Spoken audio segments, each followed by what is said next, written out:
Look at me. What you perceive creates an illusion of who I am. You don't know me.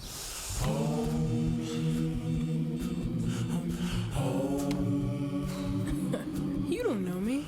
These arms hold the weight of my ambition. These hands craft efficiency. I build machines that gather light and give energy to my needs. Solar panels that power to make our future green.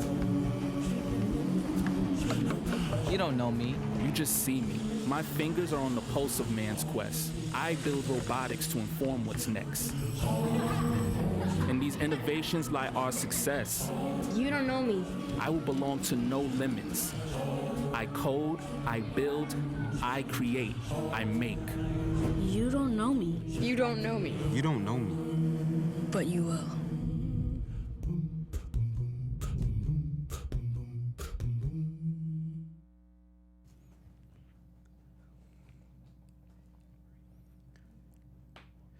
Best-selling author Dave Marinaccio joins us today. Trump is feuding with the Republican Party, and we are talking everything to prep you for tomorrow's debate. Stay tuned. You're tuned into Black Hollywood Live, political culture. Hello, and welcome to Black Hollywood Live's Political Culture. I'm your host, Drexel Heard. We are starting this show off with Guns N' Roses' Civil War. You can follow me at Drexel Heard. Hey everyone, Elayna here. You can follow me on all social platforms at @hey_it's_lay. We're missing our co-host B today, but we've brought in a new face to the panel. Yes, Welcome, yes. Miss Lindsay Woods. Hello. You can find me at _Lindsay Woods on Twitter. Like I said at the top of the show, we are starting the show off with a little Guns N' Roses Civil War. We'll talk about that and why we chose that song a little bit later. But welcome to the panel, Lindsay. Thank you. I'm happy to be here. Yeah, I'm excited. we're always excited to have new faces, new millennial voters, fresh perspectives in this studio. We're going to be talking to ad executive and best-selling author Dave Marinaccio just a little bit later, as soon as we get him on the Skype call. So, listen, lots has been happening in the last week since we last saw each other. Last week and a half. This is our 25th episode, by the way, guys. It's like we have done a whole season. Rapidly coming. It's because the election. I feel like we've been doing the election. We were just talking at the top of the show that the candidates started declaring last spring. Yeah. And we've been listening to these candidates. Hillary Clinton was in April, Bernie Sanders was in May, Donald Trump was in July, and then so on and so forth. So we've really kind of been oversaturated. I feel like we need to go to like 6 months to two elections. Yeah. So speaking of the election, we're going to talk a little bit about. We're going to start with what happened over the weekend on Saturday, I believe. The North Carolina GOP office in Raleigh, North Carolina, on Hillsborough Street, was firebombed. Unfortunately. I went to North Carolina State, and I used to intern at that in North Carolina GOP office. No. I was an intern there my freshman year. So the 2004 campaign and George Bush, and I used to intern there. I used to do little phone calls and do some admin work in there. Wow. And So what was that feeling, seeing it being firebombed? That's a good question. I just, at first, I haven't talked to any of those guys, obviously, in a long time, because I vote blue. And, I was waiting for that piece to come out. Let us know about the switch. But you see things like this happen around the country and around the world.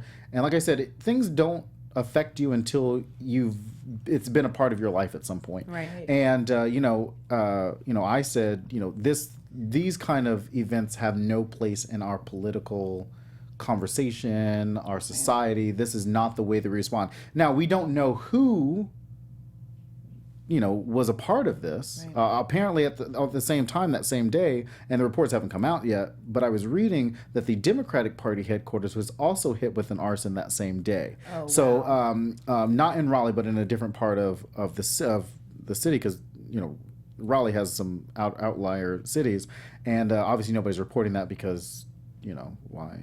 I mean, they should, but Interestingly enough, though, I know that we talk about if we're not in the situation, or if we're not immediately connected to it, then there's a certain distance that we have. Right. But I think that the reaction from the bombing at the GOP, like the bombing in North Carolina, I think that reaction was actually very sympathetic or empathetic. What I'm trying to say, like after it happened, parties from both, like people on both parties were like, no, like, you know, they felt outraged, they were upset. And I think that kind of unification as American people is what we need more of in this election. Right. And speaking of the reaction to what happened, let's just throw up Donald Trump's reaction tweet first. Oh, God. He said... he actually had two. He did. Well, he had one, and then everybody got crazy, and then he had the second one. But I'm gonna go with the first one because you know when people say what they say first, that's what they mean. Yeah. He said animals representing Hillary Clinton and Dems in North Carolina just firebombed our office, in Orange County because we are winning at NCGOP. Then Hillary Clinton followed up, or she tweeted either before or after him, it doesn't matter. When it happened, did I put up the wrong one? No, that's the wrong one. No, the Hillary Clinton one. Hillary Clinton, I think I put in the wrong. Let me find it. No, that's definitely the wrong. That's definitely not the right graphic. Hillary Clinton basically had one where she said, you know, thoughts and prayers out to the Terrence Crutcher one is a really good tweet from Hillary Clinton with her name on the end. But had basically one that said, you know, our thoughts and prayers out to the NCGOP, who actually tweeted back at her and said, you know, thanks for, you know, sending your thoughts and prayers to that. She also mentioned, you know, just helping them and donating to rebuilding their office and... So, which is how all politicians or all people should respond, I think, in that sort of empathetic way. I think calling people animals like Donald Trump did initially, I think it just adds fuel to that angry fire of people wanting to do these kind of things in the first place. Like, let's be empathetic about where people could have gotten killed or hurt or something. So it's thank the Lord that they didn't, but you know, let's start thinking about the things that you're saying that are maybe inciting these kind of reactions from people. And local Democrats in Raleigh raised about, like in the first day on a GoFundMe, they raised like $15,000 in the first day. So, you know, kudos to the Democrats and I'm sure some independents and Republicans throwing their money in and showing the American people how to respond back. But do you guys think it was kind of like I can't imagine somebody doing that. Like I can't even tell you who could have done it. It could have been a Democrat. It could have been an independent. It could have been somebody who was just an arsonist. The thing is, this election year has been so crazy that it could have even been someone in the own Republican Party just to point blame at the Democrats. Like, and that, you know, we obviously don't know who did it, but it's been so crazy this year that it could have been anyone, and not necessarily to harm maybe, but just to throw controversy or throw shots at the other party or cause more of a commotion. And especially for it to be,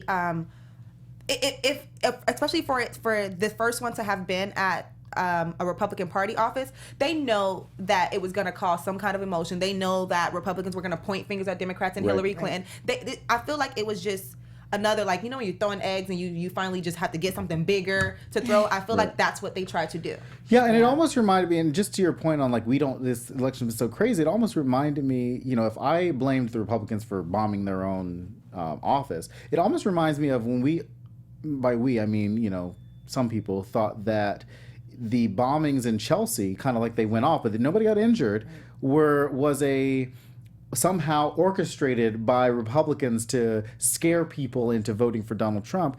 You know, of course, Donald Trump coming out after that time saying, "Oh, it was a bomb," before the reports had even come out, and you're like, "Wait a minute, suspect." Yeah. Right, a little bit suspect. So maybe, you know, who knows what happened? But I'm really glad that no one was injured. No one's injured. Mike Pence went down there today with his wife to kind of tour that facility, and you know, he talked to the press after.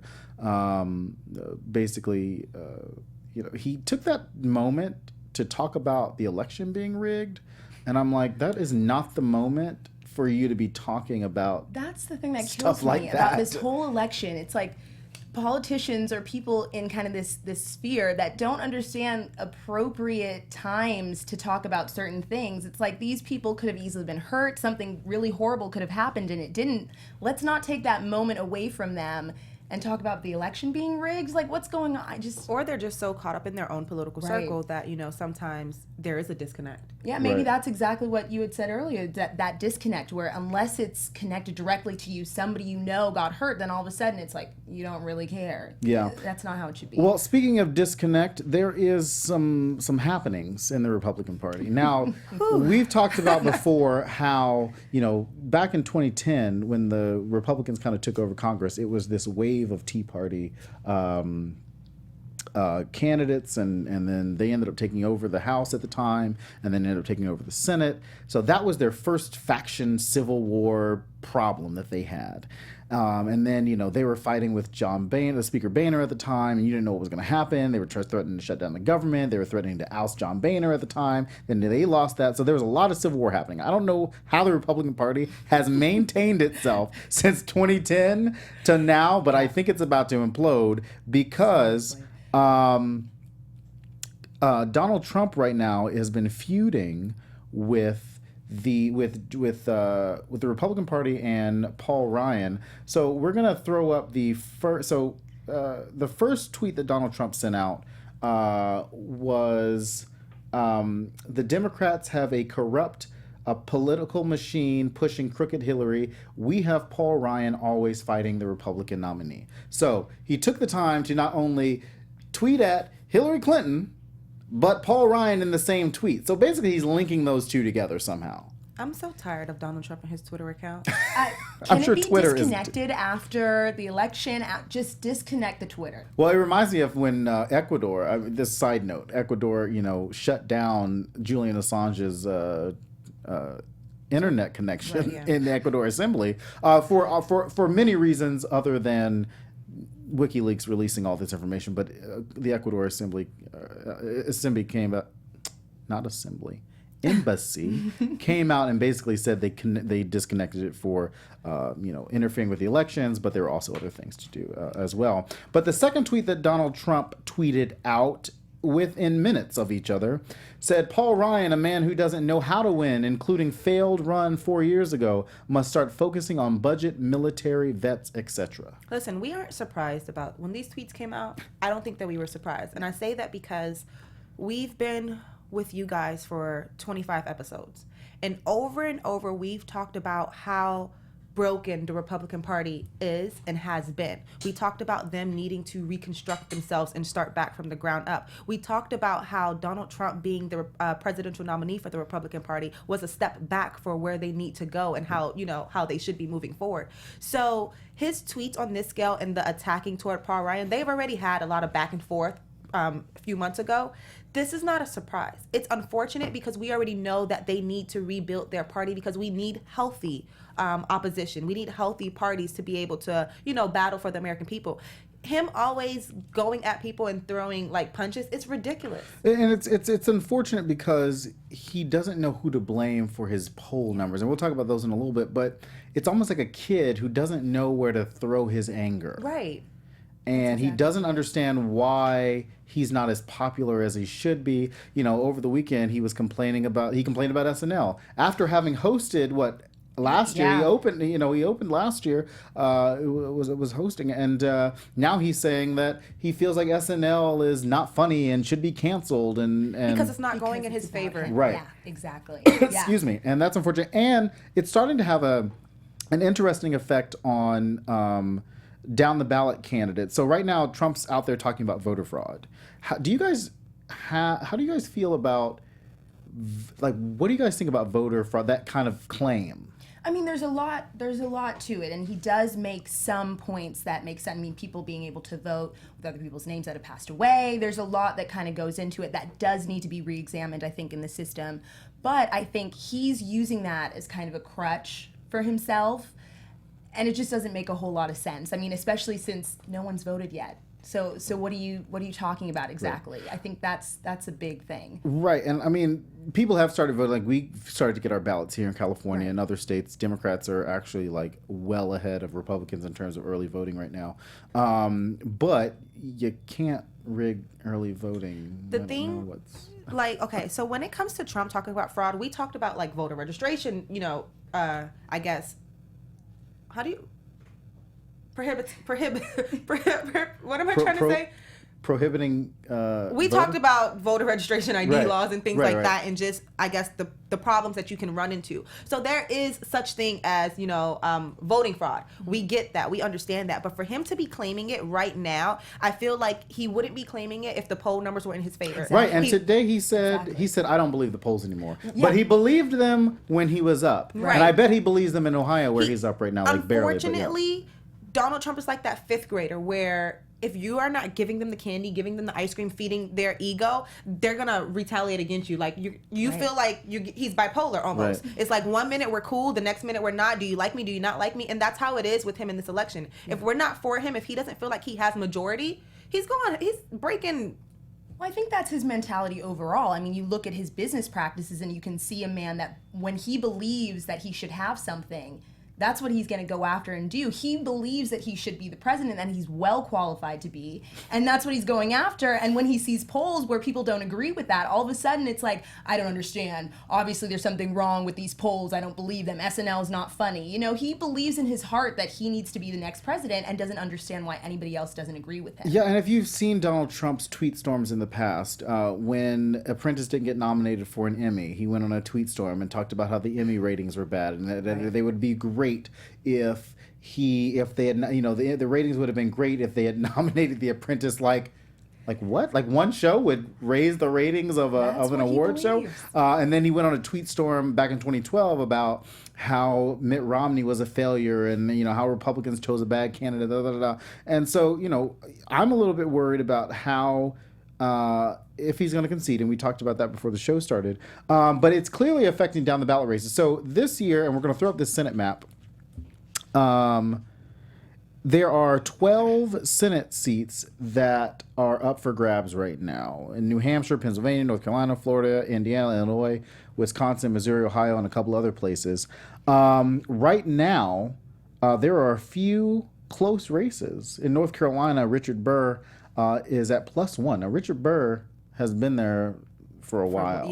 Long time. Kay Hagan was defeated in the last election, so now there's 2 Republican senators in North Carolina, but Richard Burr is only +1 in North Carolina.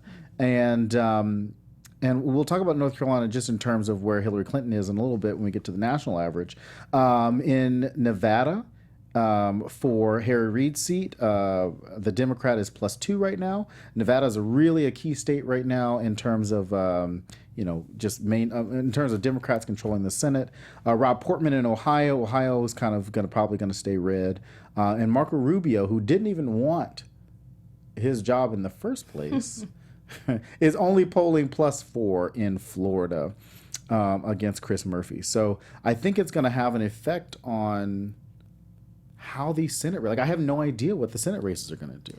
It's interesting because we're kind of getting a taste of the trickle down effect. You know what I mean? Like we already know. You mean trumped up trickle down? Come on. This is trumped up trickle down right here. And we're getting that effect when it comes to the Senate. Like people are getting so, I guess, frustrated with it. At this point, it's not even political ties.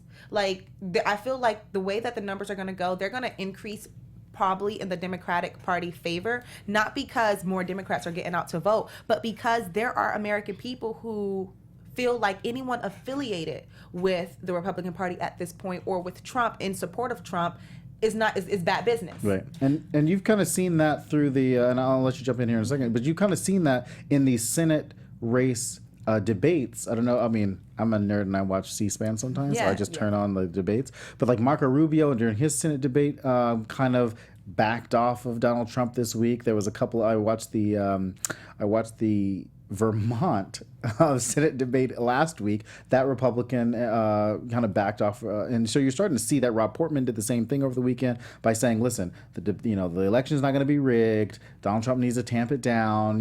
X, Y, and Z," and kind of backing off. Even Chris Christie has backed a little bit off of Donald Trump, his BFF, because he didn't get that VP pick. What were you going to say? No. I think I'm interested to know, especially a lot of the support that's been withdrawn from Donald Trump, to see if maybe even people who have a little bit more of extreme kind of policies, because they're up against sort of the person on the ticket is really extreme.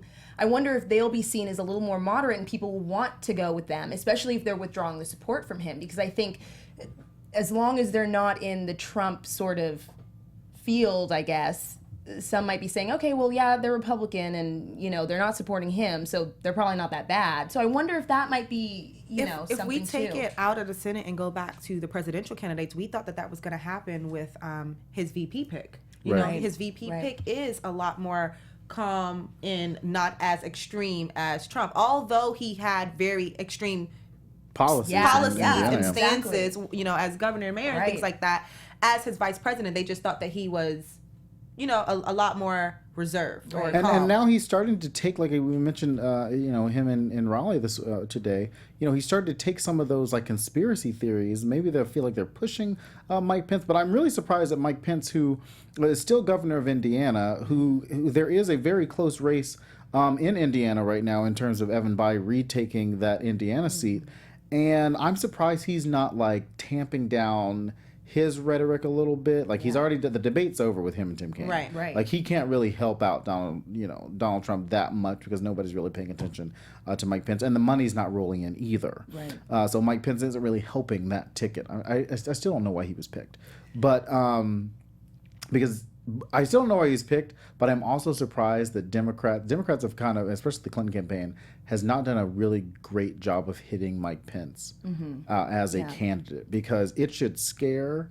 women and LGBT community. Like it should scare the shit out of people. I feel like we taled about this. We've talked, not attacking Mike Pence and his policies and his stances and the things that he's spoken out loud about. Right. And it's like, why aren't we using this to our benefit? You would think that Democrats would say, yeah, Donald Trump is scary. But think of what happens if there was no Donald Trump in the White House and there was Mike Pence after that. And that should have been, maybe, Robbie Mook has this this campaign strategy, this book that they've kind of stuck on from the beginning. No changes in the way that they've done stuff. And it's really helped Hillary Clinton out this year because right now she's +6 nationally, according to Real Clear Politics, which is pretty much where everybody kind of looks to in terms of national polling average. She's up 4 in Nevada. She's up 4 in Florida. She's up 7 in Wisconsin. Trump is +3 in Iowa. He's +1 in Arizona, and he was tied. They were tied in Georgia.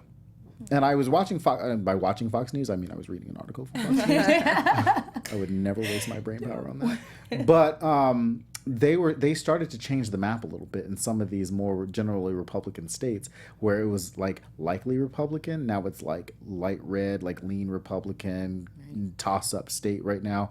And that is a testament to what Howard Dean, Bernie Sanders, and now Robbie Mook have tried to create this 50-state strategy. Do you guys think that it is beneficial to, today the Clinton campaign went into Arizona, First Lady, Bernie Sanders, Elizabeth Warren all out in Arizona, and then Texas is kind of like a toss-up right now. Like, isn't that crazy? That is actually Texas. Red, crazy. Conservative Texas. Do you guys think it's beneficial, or do you guys think it's going to help the Clinton campaign to go into traditionally red states, like short term, or do you think it's a long term game that Democrats are trying to play right now?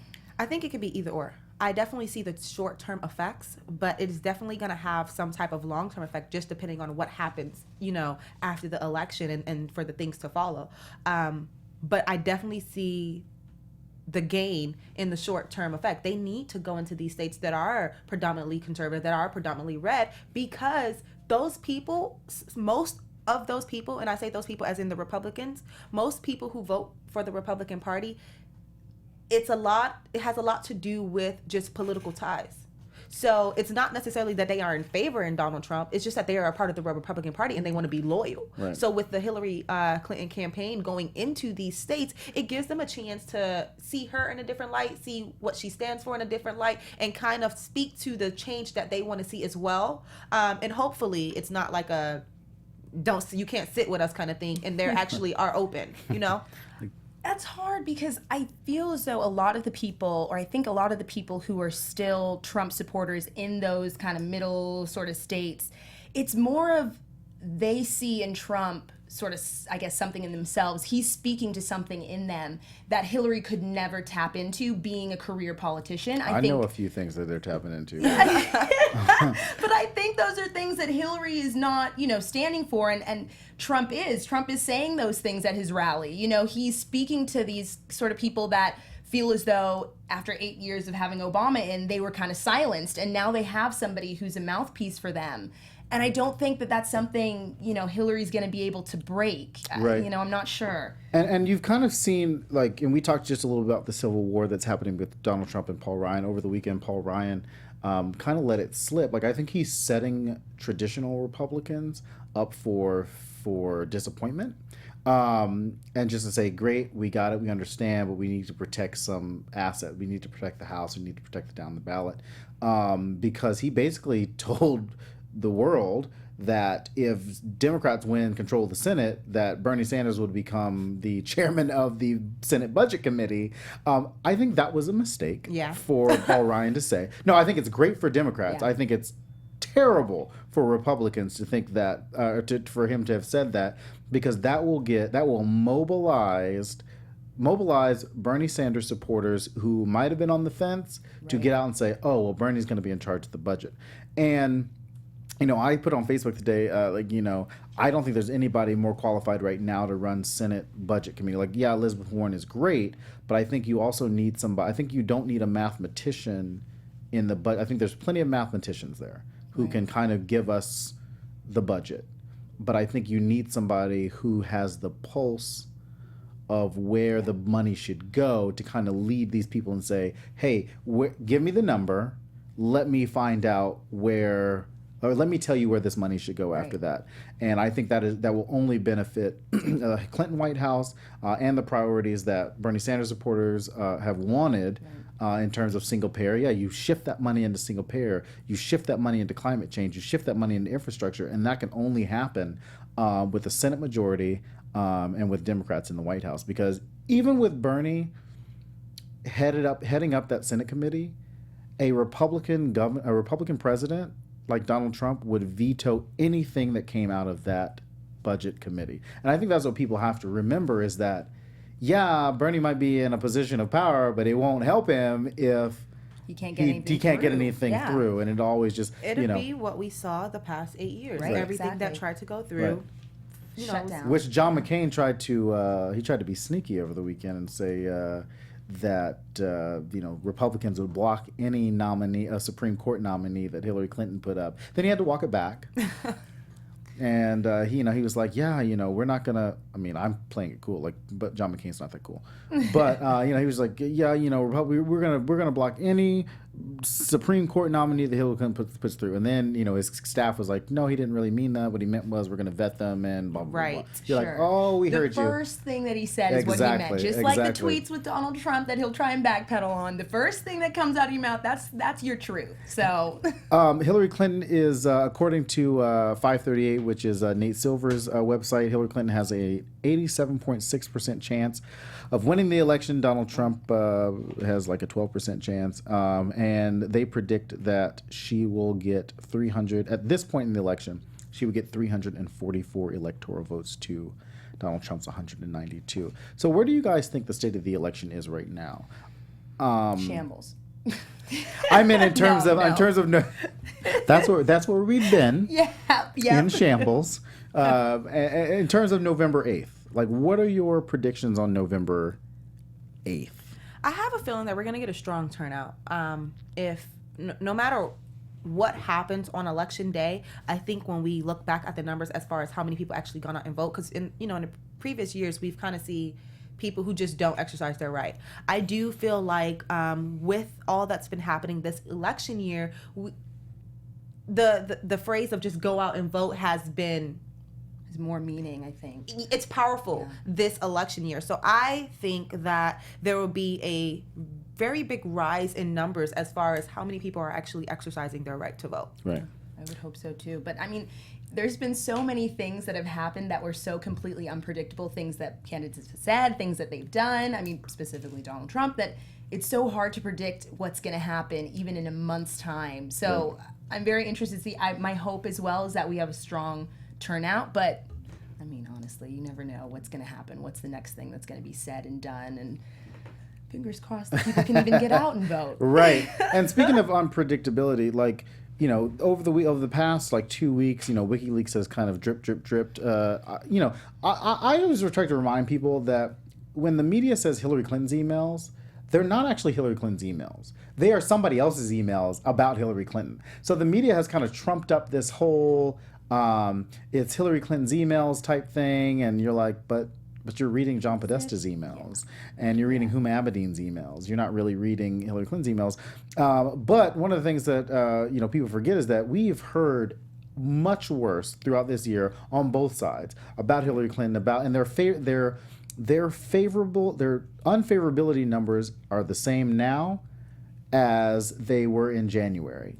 Wow. So I don't think that anything that's going to happen over the next 3 weeks is going to change anybody's minds about the state of the race. I think that I think that tomorrow is Donald Trump's last, like, Hail Mary. Like, Hillary Clinton would probably have to, like, drop dead for, like, him to win a debate, because he's not going to come out there, and we're going to talk about the debate in a little bit, but, you know, I think tomorrow's going to be his last time for the American people to see him do anything. But I can agree with you as far as no one minds being changed, because within the past 2 weeks, with all that's happened as far as WikiLeaks and just the video, and then Donald Trump and Access Yeah. Hollywood, Billy Bush getting fired today. Right. With all that's happened, we've been witness to the fact that there are some people who are still fighting hard in favor of Donald Trump. Yeah, that you're didn't change their absolutely mind. They don't care. Right. So I agree. The only thing that I feel like will change anything that happens on November 8th is if something even scarier than Hillary Clinton's emails come out. Yeah, it would have to be like catastrophic. Yeah. Like, you know,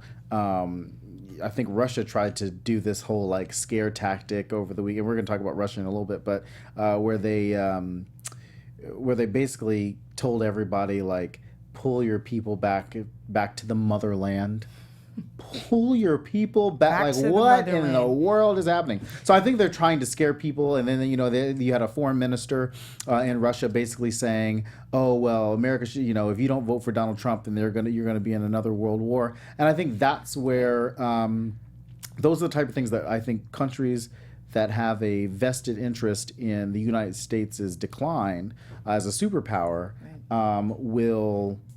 that's what they think will deter the American people. But at the end of the day, I think that what other global powers forget is that Americans are more focused on what happens here, Right. and what happens outside is what we really care about. But domestic issues are really at the forefront of this election right now. Yeah, absolutely. You know, Russia's not going to put food on anybody's table. You know, Russia's not going to get anybody to the doctor. Russia's not going to, you know, and Donald Trump won't do any of that either.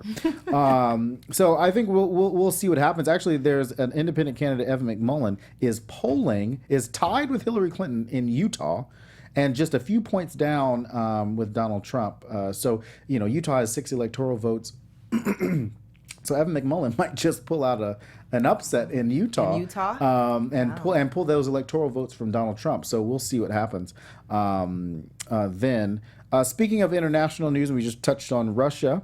The Obama administration announced over the weekend that they're going to launch a cyber war against Russia. Yeah. I saw that. In response to the leaks, the hacking of the DNC, you know, we've known that the relationship between Vladimir Putin and Barack Obama has not been very kind, much like President Obama and Benjamin Netanyahu from Israel. Like, they just don't have. It's a lot of like what I like to call peacocking. Like, who's the big shot? Yeah. It's always the United States, but who's the big shot? I feel like Russia is like that independent candidate on our ballot, because with everything that has happened this year, Russia's the Jill Stein. Russia is there. Johnson. Okay, like, we cannot have any political conversation without Russia making themselves relevant. Right. Right. And that's just we okay, let's see what happens with this cyber war. I don't want to say we need the cyber war, but they kind of need to be put in their place. We need to let them know, like, they keep trying to use these scare tactics and almost make us bow down to fear. We're not afraid of you. Right. And that's what they need to get. My hope would be in exposing, because I read about this in apparently one of the, I guess the things that they want to get out there is all this money from these oligarchs that's offshore, all of these kind of sinister sort of things that Putin is involved with.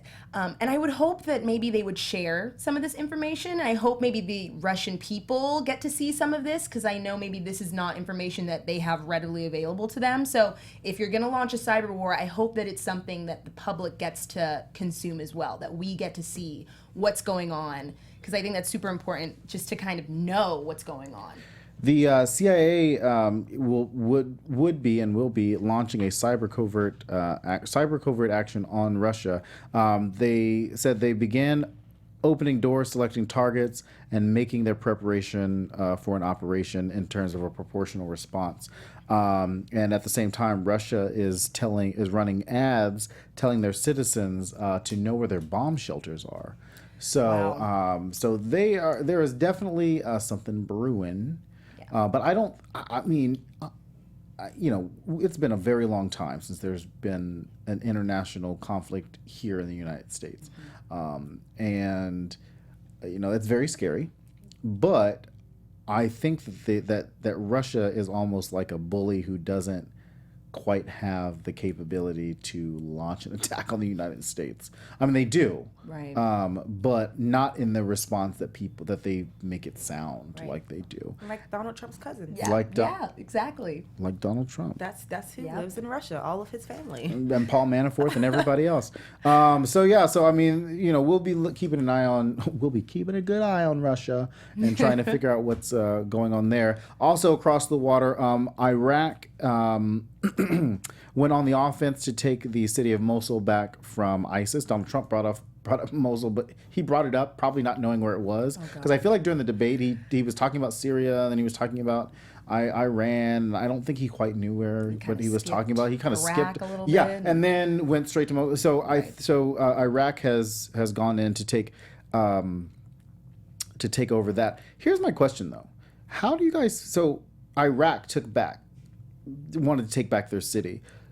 I feel like Donald Trump and Republicans are going to be like, well, why didn't the United States lead that charge? And you're like, Well, we do have, 500 or so troops that are going to be fighting alongside the Iraqi security services, Right. whoever's going in there with them.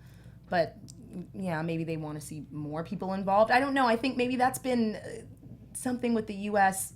in the past, decade or so, that we're getting involved in a lot of things that maybe we shouldn't necessarily be. I mean, Right. ISIS is terrible. People have been displaced and killed from Mosul. That's something that needs to have happened a long time ago, taking that city back. But is it up to us to kind of keep getting involved in some of these things? and I feel like that is the question, because Donald Trump will say, oh no, we need to be leading. We're not leading the world. We're not leading. But at the same time, he'll say, oh no, we're spending too much money fighting other people's wars. Like, it's like, make up your mind. And Republicans do that all the time. Yeah. In terms of what they like. Democrats will support the troops first. I think that's generally where the money will go. You can say what you want to say about Hillary Clinton in terms of her interventionist style. I've always said, and I truly believe that her interventionist style is more from a moral standpoint than it is a war hawk, let's go after them standpoint in terms of regime change. Because, I'm not a woman, but I assume that women think forward first in terms of the response, unless you're mad at somebody, and then it might not work out as well for the other person. My giggle. Yeah. In terms of what it is, but I think that I feel like tomorrow night's debate, you're going to hear a lot about why we didn't.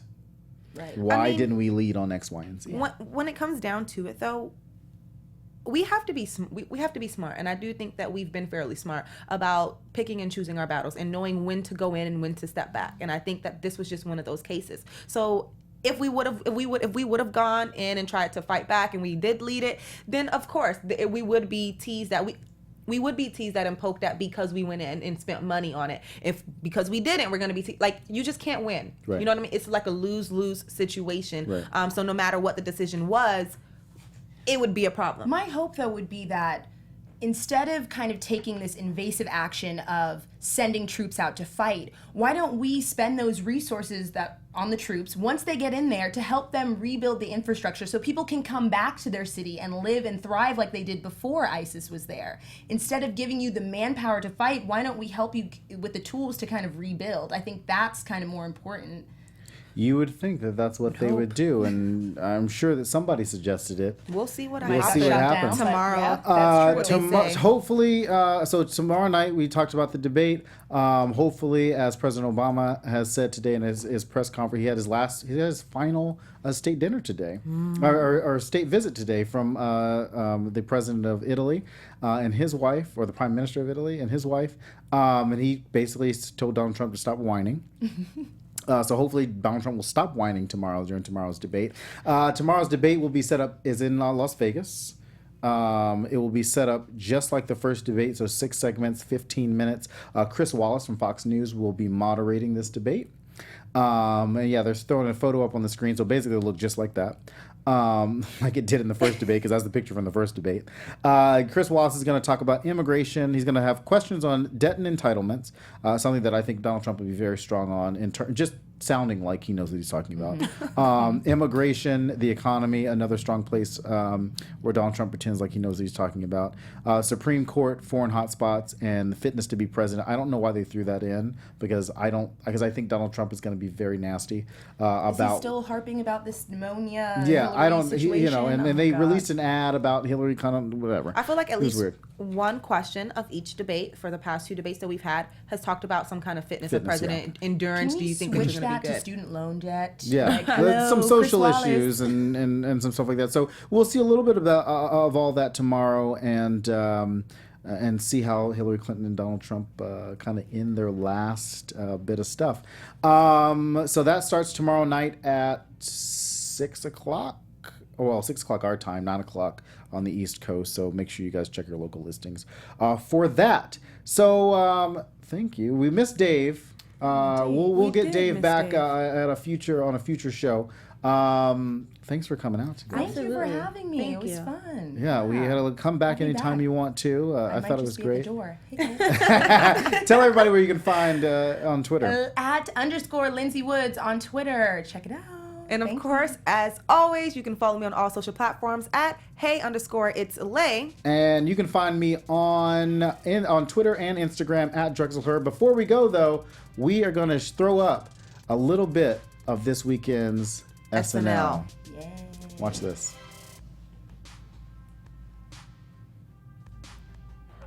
All right, let's move on. Our next question is from Ken Karpowitz. Thank you. I've got a boring one. The Affordable Care Act is not affordable. What will you do to bring the cost down and make coverage better? Well, Ken, that's a great question. I agree that Obamacare can be improved, Ken, but Ken, it does have its benefits. Number one, insurance companies can't deny you coverage because of a pre-existing condition. Number two, no lifetime limits, which, is a big deal if you have serious health problems. And number three, sorry. We'll see you all next week. And Bye. Bye. women can't be charged more than men.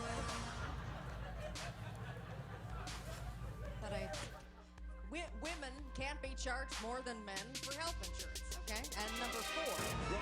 From producers Maria Menounos, Dario Kristen, Tiana Hobson, Keven Undergaro, and the entire BHL crew, we would like to thank you for supporting Black Hollywood Live, the first online broadcast network dedicated to African American entertainment. For questions and comments, contact us at info@blackhollywoodlive.com. Like us on Facebook, tweet us, or Instagram us at BHL Online. And I'm your BHL announcer, Scipio. Instagram me at Planet Scipio.